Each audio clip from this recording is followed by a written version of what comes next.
pointers towards a scientific and technological revolution which would sweep the world.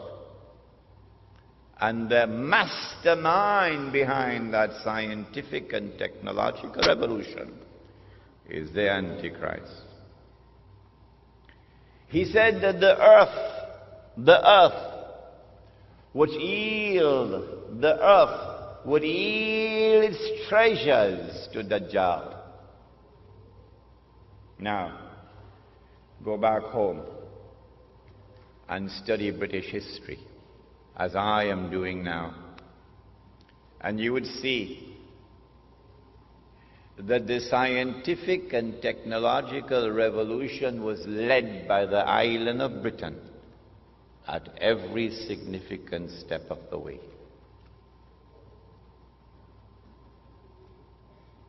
The earth would yield its treasures to Dajjal. Last year,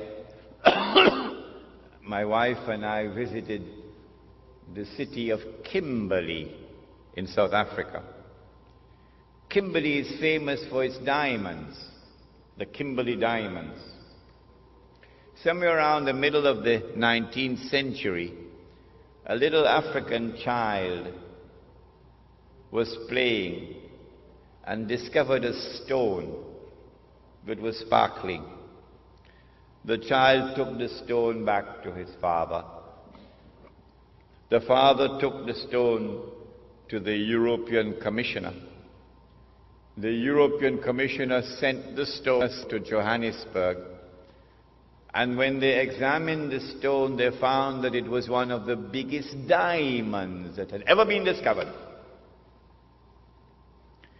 And that was the trigger that now led to the exploration for diamond and gold in southern Africa.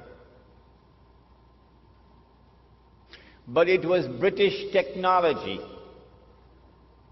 at work to discover the diamond veins deep down in the earth. Without that British technology, you could not have done it. And then they began to dig these huge man-made holes. And in Kimberley, we saw the biggest one of all. My wife and I stood at the edge of this big hole. Big hole. You could put a couple aircraft down inside there. And way down at the bottom of the hole, way down deep inside the earth, they went and they mined the diamonds. Out of that Kimberley diamond mine, they extracted, a wheelbarrow? Well, there were 5 wheelbarrows at the side of the mine there, and they were filled with plastic nuggets. And this was meant to show us how many diamonds were mined at Kimberley before the mine was closed down in 1914. All of that effort of digging this big hole in order to get 5 wheelbarrows filled of diamonds.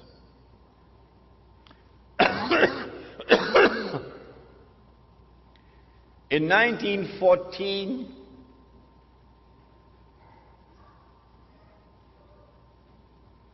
the stage was set.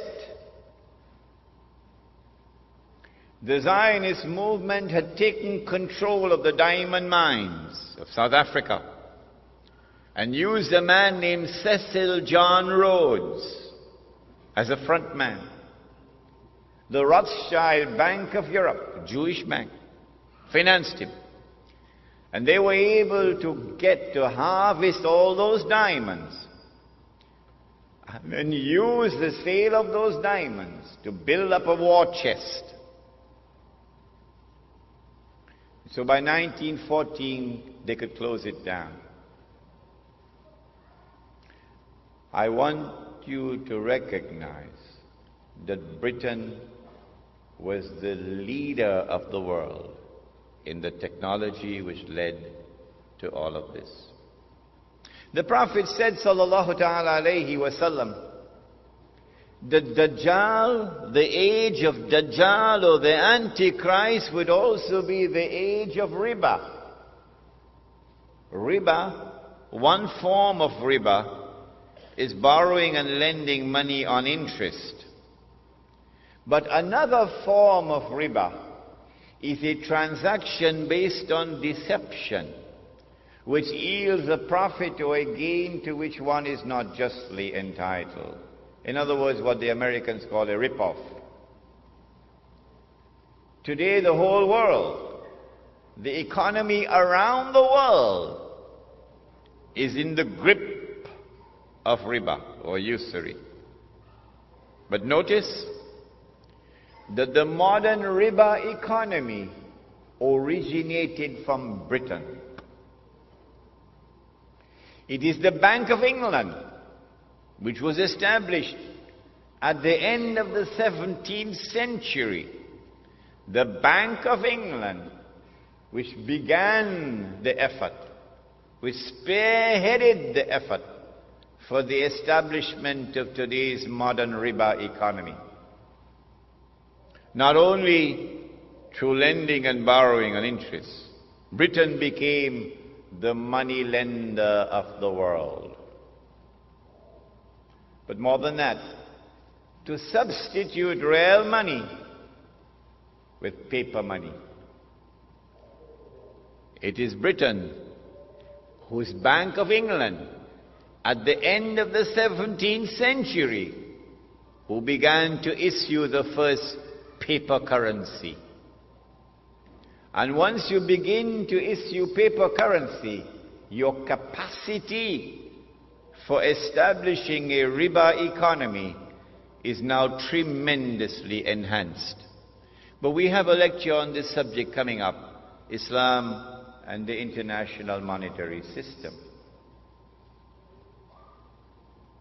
The Prophet said, sallallahu ta'ala alayhi wasallam, that the last people to come out to Dajjal or the Antichrist will be women. The last people to come out to Dajjal or the Antichrist will be women.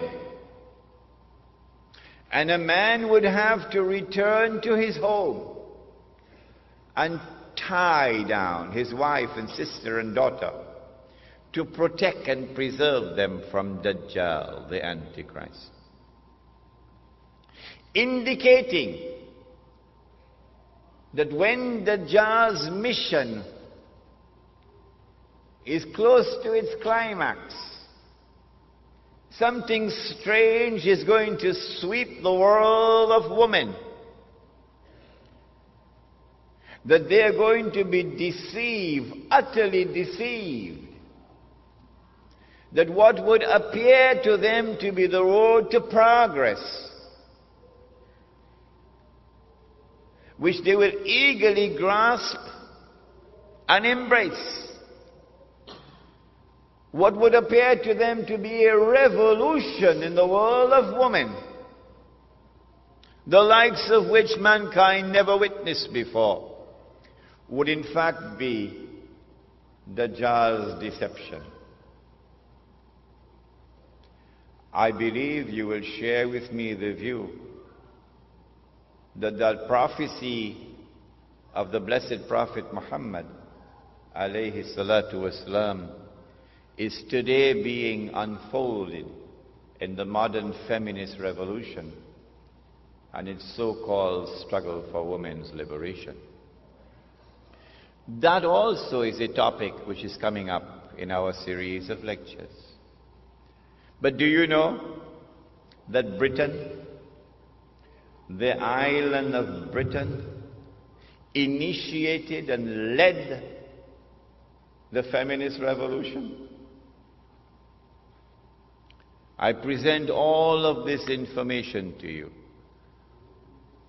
to argue the case that the island in the hadith of Tamim ud-Dari is the island of Britain. Now then, I notice that when Dajjal is released in a day which is like a year, and Britain is his headquarters, I notice as a student of international relations, I notice that Britain strangely becomes the ruling state in the world. Come on, you explain to me. How do you explain a little obscure island off the coast of Europe, which never walked on the stage of history? An island that Napoleon contemptuously dismissed as a nation of shopkeepers.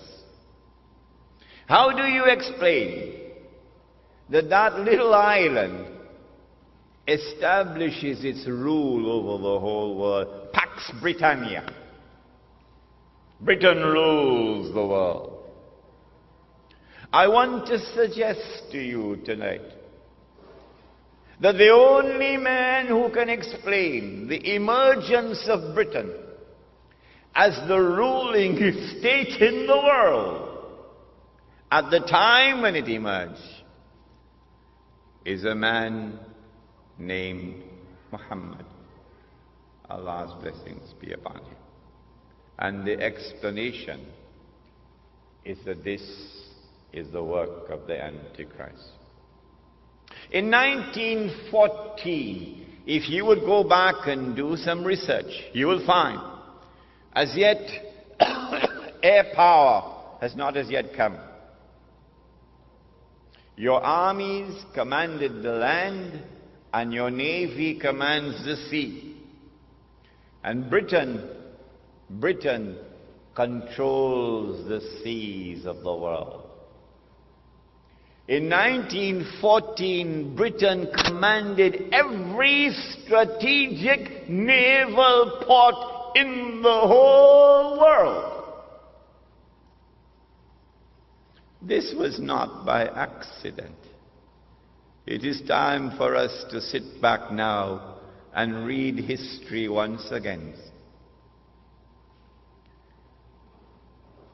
It is because Britain was poised at that moment, commanding the seas around the world.